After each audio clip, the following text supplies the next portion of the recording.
Here we have verse 21 of the 17th chapter, the Gospel of John. Jesus, in the midst of his high priestly prayer, has prayed for these who are his disciples, that they are going to experience the protection that is the request Jesus makes, and also the great benefits that will flow from their connection with him, one of which is that they will be united together. And that, of course, becomes one of the more well-known statements in this prayer, in which Jesus says, Hina.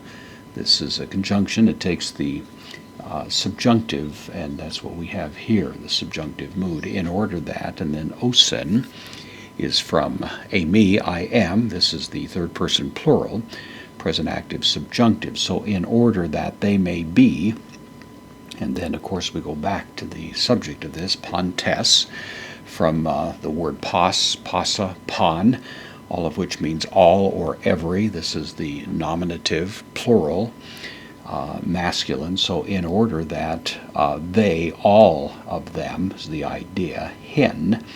This is from the word for one, heis, mia, hen. Those are the three. This is the neuter. In order that they may be one. And then kathos, indeclinable conjunction here, just as su. This is the second person nominative, singular. So just as you, pater, the vocative, addressing the Father in this prayer, in emoi. In preposition takes the dative. This is the first person dative singular pronoun. So just so they may be one, just as you, Father, in me. Kago. This is a combination of kai and ego and I in preposition soi. Again, the dative singular of the second person pronoun. So in order that they may be one, just as you, Father, in me, and I in you, impliedly then going back to the original clause, are one. It's a remarkable idea, because we think of the Trinity as a great union of substance, and of course for Jesus to liken the oneness of God's people with one another to that is an extraordinary thought indeed. Hina, again the conjunction which takes the subjunctive, and once again we have the same subjunctive from eimi down here, so hina,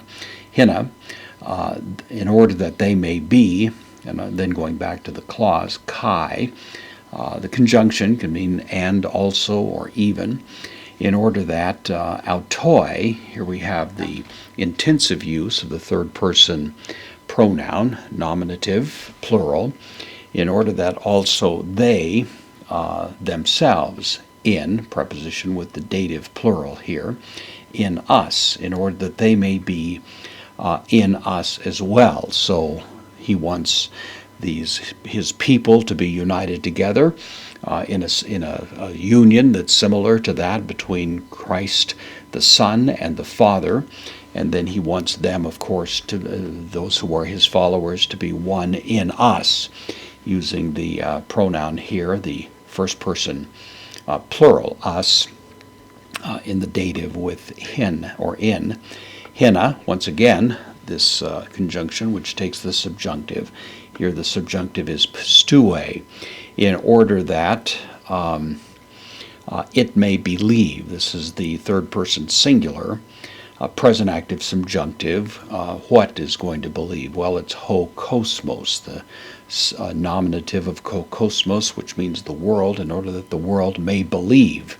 Hoti can mean either because or that, in order that it may believe that. Su, once again, the nominative singular of the second person pronoun. Su, me. This is the first person accusative, functioning as the direct object of apostelos, from apostello, I send.